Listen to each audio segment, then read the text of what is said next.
congruent triangles before. We did a whole chapter on just congruent triangles, dealing with proving them congruent, doing all kinds of things.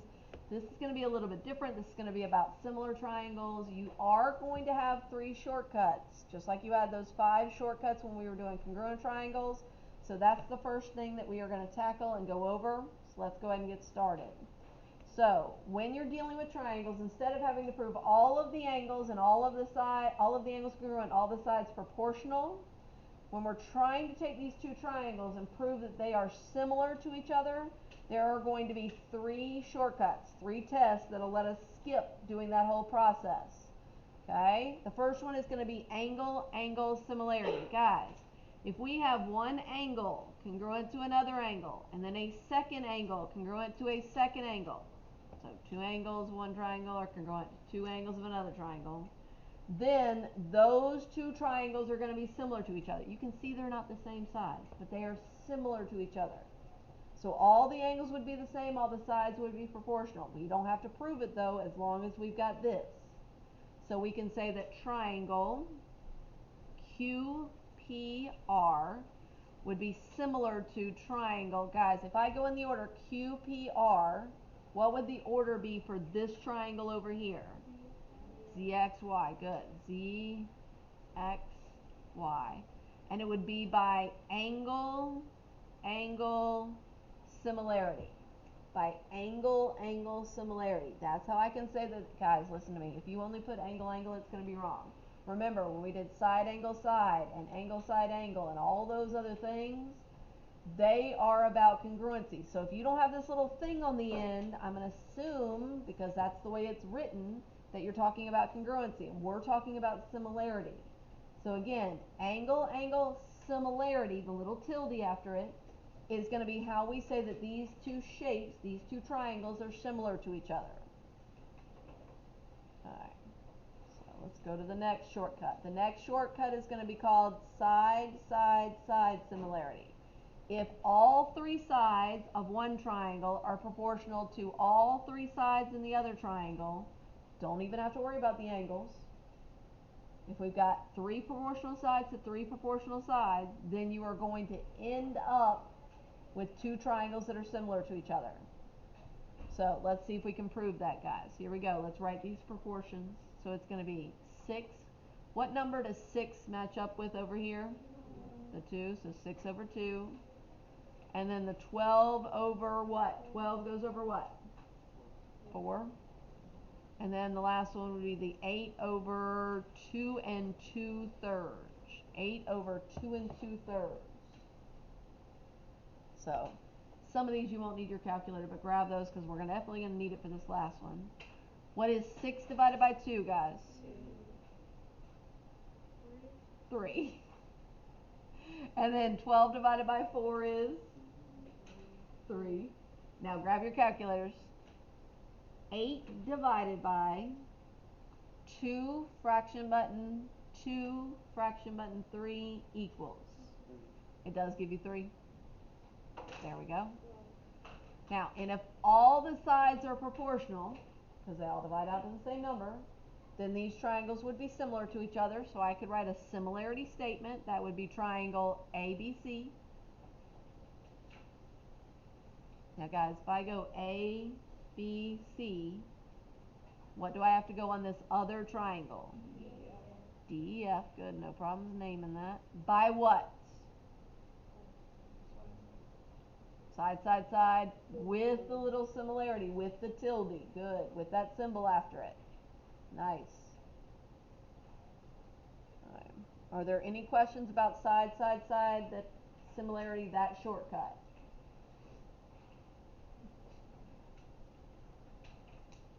Okay. Then the last shortcut we're going to have is going to be this one that's called side angle side similarity. Okay, the SAS with the little tilde after it. It means, and guys, this is really important, just like side angle side when we did congruency, we're talking about 2 sides being proportional to 2 sides, and their included angle, the angle that's in between, guys, it doesn't count if it's not the included angle. The included angles must be congruent to each other. Since they're both 90, those angles are congruent, but we still need to check if the sides are proportional. So we would put the 10 over what? 5, and the 8 over 4, perfect. 10 divided by 5 is 2. 8 divided by 4 is also 2. So the sides are proportional and they have an angle in between them that is congruent. Sorry, I feel like I'm going to sneeze, guys. Try not to sneeze. Okay. Just itchy. So from there, we can say that these two triangles are congruent. Let me name it in a different order. Let's say I go LNM, triangle. LNM would be similar to what triangle? Q. Ooh, I forgot my little triangle symbol. Triangle. QPO. By what? There you go. SAS similarity. Got to put that little symbol on it. You got it. Anybody have any questions about that second one? Side, angle, side, similarity before we move on. Okay, guys. That's what everything is going to be based on. There's nothing else new. The rest of it is just going to be applying this in either doing the algebra parts of it or doing the naming part of it. So let's get started. The first thing is going to be just like this. The problems are exactly like just going over the process, shortcuts. So let's show you what they look like. First, determine if they're similar. So we've got to decide if these are similar to each other. Ooh, this is old stuff, guys. When two lines are congruent, when two lines are parallel and they're cut by a transversal, why are these two angles congruent to each other? What kind of angles are those? Oh, old stuff alert. What is it? Oh, guys, really? They're on the same side. One's an interior, one's an exterior. They are corresponding. Good. Corresponding angles on parallel lines are congruent. And that means that these two, which are also corresponding angles, would also be congruent. How do we know that? Because the lines are what? Parallel. The lines are parallel. That's why corresponding angles are congruent. Based on that, I can say that triangle, and if I go GFH,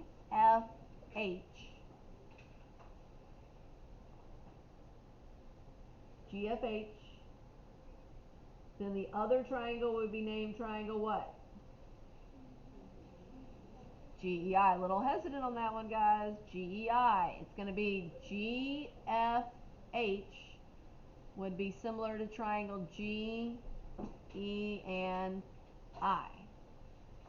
The little triangle, the big triangle. Okay. What would they be similar by? Ooh, do we have any sides marked congruent? Nope. What's the only thing we have marked on here? Angles. So it's going to be angle, angle, similarity. Angle, angle, similarity. Good. Okay, anybody else? Okay.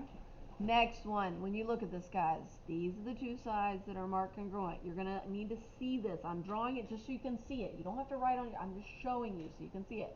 On this side, these are the two that are congruent to each other. So we can talk about what matches up with what. Okay, so before we do anything, what is it you see in this picture that's not labeled or not marked? BA and CD. Well, that's true, but what in this picture that we always see, that we mark, vertical angles? those vertical angles. Okay? These vertical angles right here are going to be congruent to each other. That's the first thing you need to mark. The next thing, we have numbers on either side of that vertical angle, the attached angles. So this is the included angle inside of these two sides that are out here. Because of that, we can go through and talk about whether these are similar. We've got to decide. Well, we already know the angles are congruent. We need to see if the sides are proportional. Which number does that 27 match up with? I'm thinking about 45. The two that are connected. What's the 27 go with? 45. The 45. And then on the other one, it's going to be the, where are we at? 21, because I went from here to here, guys. I got to go from here to whatever it goes with. What does that 21 match up with? The 35. There we go. Grab your calculators. Let's see if these work. What's 27 divided by 45? Point, what was it? I'm sorry. 0.6. And then 21 divided by 35? 0.6 again? Okay. So these triangles are going to be similar. Use the lines that I showed you about the marks that are congruent. Start at E, so it'd be E. And if I go down that side that's got the congruency mark on it, it'd go to B. And then the only other point is A. So if I want to go in that same order, E, B, A, I'd start at E, and then where would I go from there? E, D, and then C. E, D, C. Right. And why are they similar? By what? Nice. SAS similarity is correct. We've got a side, the included angle, and a side. Nicely done. Now guys, if these weren't the same number, what would we say as an answer? No. Oh. What would we say? Nothing. Not similar. Thank you. And what would be the reason? The sides are not what? Oh, sides aren't congruent. That's not the right thing. Sides are not what? Corresponding sides are not proportional. Corresponding sides are not proportional. Now, if it was the angles, then the angles are not congruent. Corresponding sides are not proportional. Okay, guys, here we go. For the rest of this is just a bunch of algebra. I will tell you, be ready. We're going to be factoring in a second.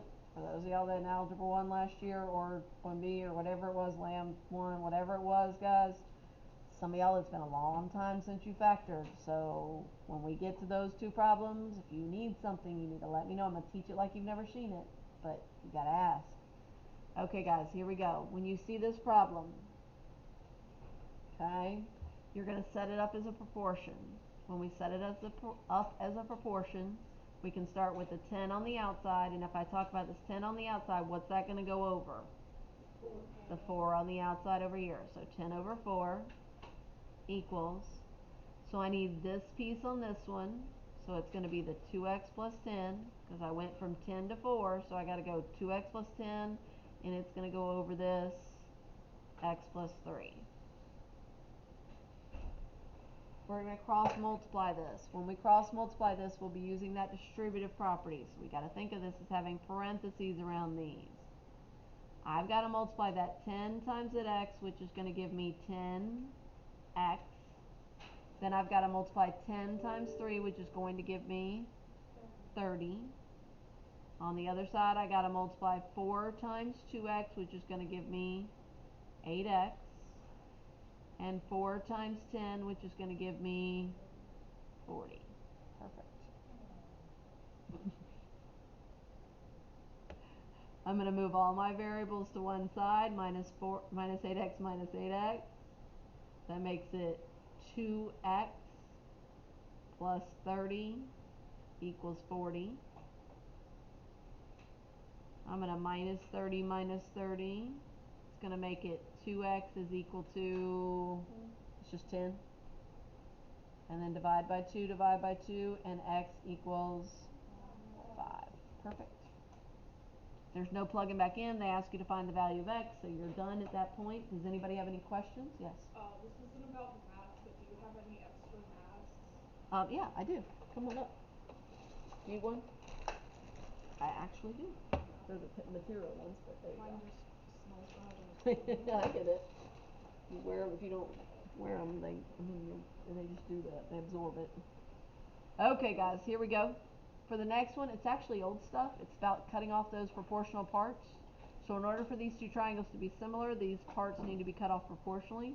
So you've got to have 6 over 3 3/5 has got to equal 5 over x. We did these before when we did parallel lines, but the same rule holds true. In order for the lines to be parallel, they'd have to be proportional. In order for the triangles to be similar, they would also have to be proportional. So we'd cross multiply that. That's going to be 6x equals, grab your calculators, guys. Actually, I think it's a whole number. 3 fraction button 3 fraction button 5 times 5 equals. Isn't it a whole number? 18? Only reason is because this numerator is 5 and this denominator is 5. They cancel each other out. Divide by 6, and x equals 3. Perfect. Okay, anybody see anything before we move on to the factoring problems? Y'all love doing this. I know it's your favorite thing. Okay, guys, here we go.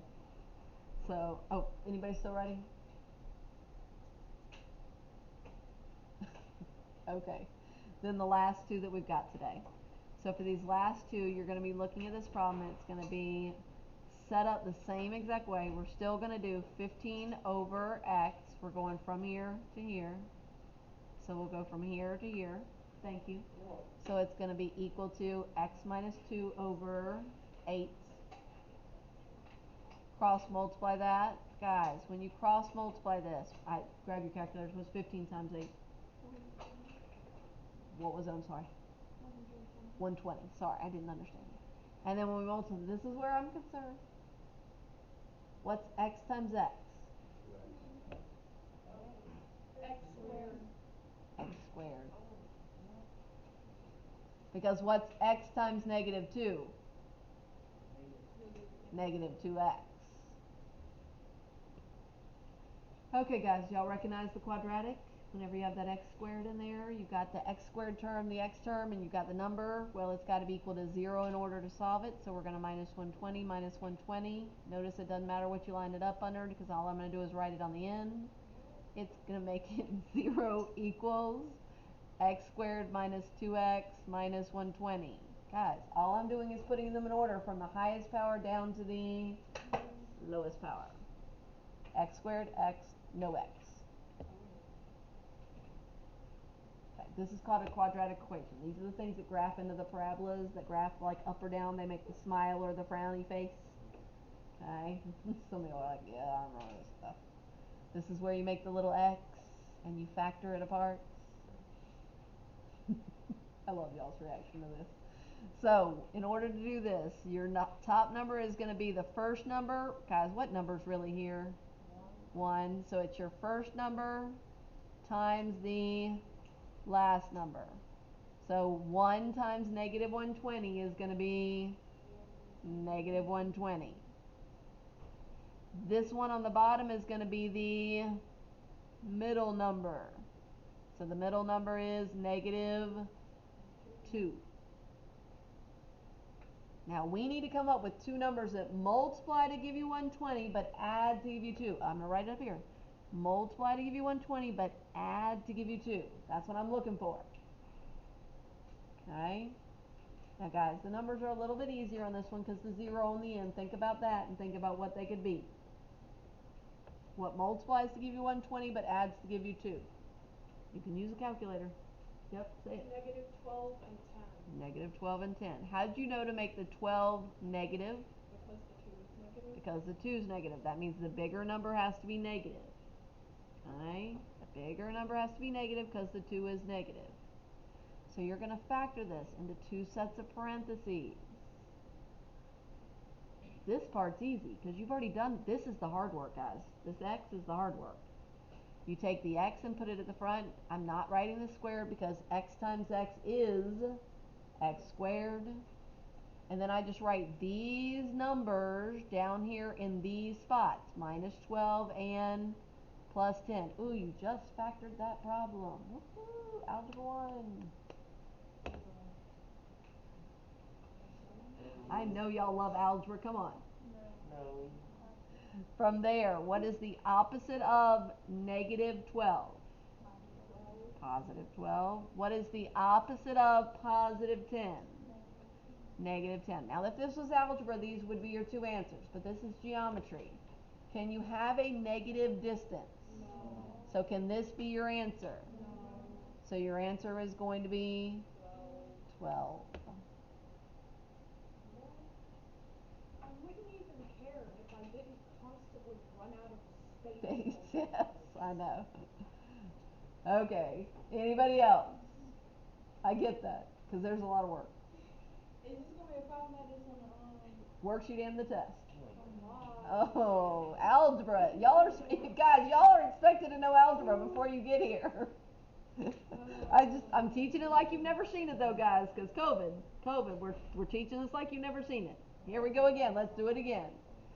So, yes, again.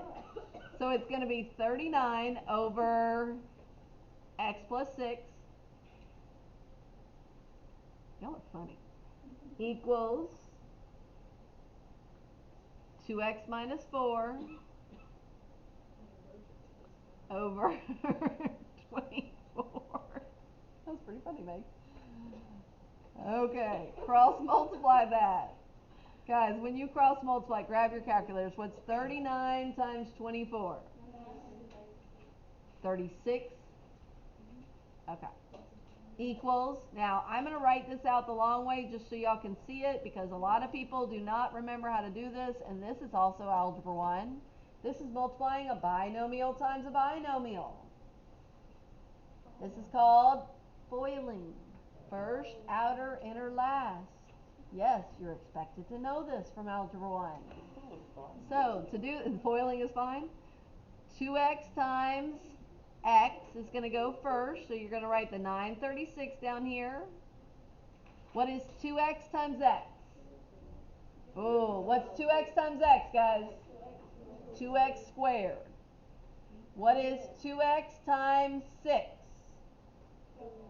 12x. What is negative 4 times x? Guys, it's just negative 4x. And then negative 4 times 6 is going to be negative 24. Okay. First step on this is to combine like terms. We're going to bring down the 936 equal to 2x squared. Guys, what's 12x minus 4x?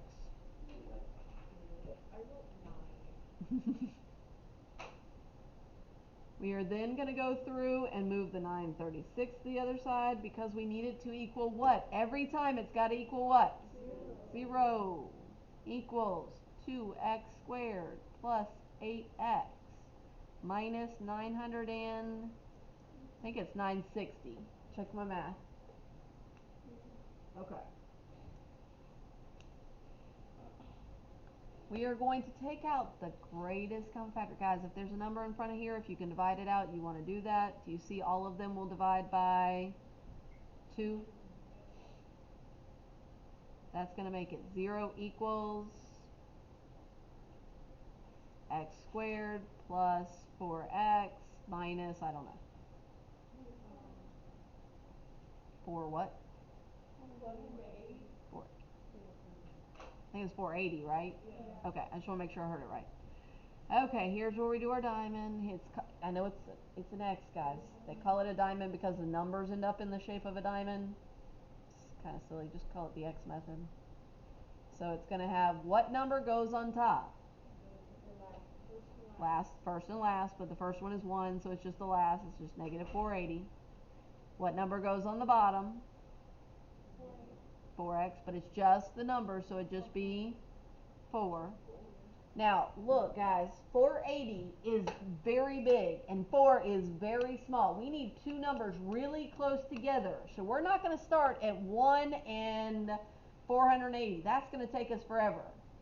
Since it ends in 0, give me a number that's going to divide into it. 48 and 10. 10 and 48. Okay, that's still a long way apart. That's still 38 apart. So what's next? Give me another number to try. 20. Do 20 into it. 480 divided by 20. 20 and 24. 20 and 24. How far apart are they? 4. Look, what do we need them to be? 4 apart. There's our numbers right there. Negative 20. Now, which one's going to be the negative number? The smaller one, because we need the 4 to be positive. So it's going to be negative 20 and positive 24. For them to add up to a positive number, the bigger one's got to be positive. Okay, that means it's going to factor into 2 sets of parentheses. What goes at the front of each parentheses? X. At the back of the parentheses is going to be these numbers. So it's going to be minus 20 and plus 24. Oh, stop whining. What's the opposite of negative 20? 20. What's the opposite of positive 24? Can you have a negative distance? So my answer is 20. Now listen, write this down right now. On your homework tonight, this is going to match with problem numbers 25 and 26. 25 and 26. Put that out beside it just so you can make sure. Only two. Only two. Only two of them. Only two. I'm not going to give you a whole paper with that.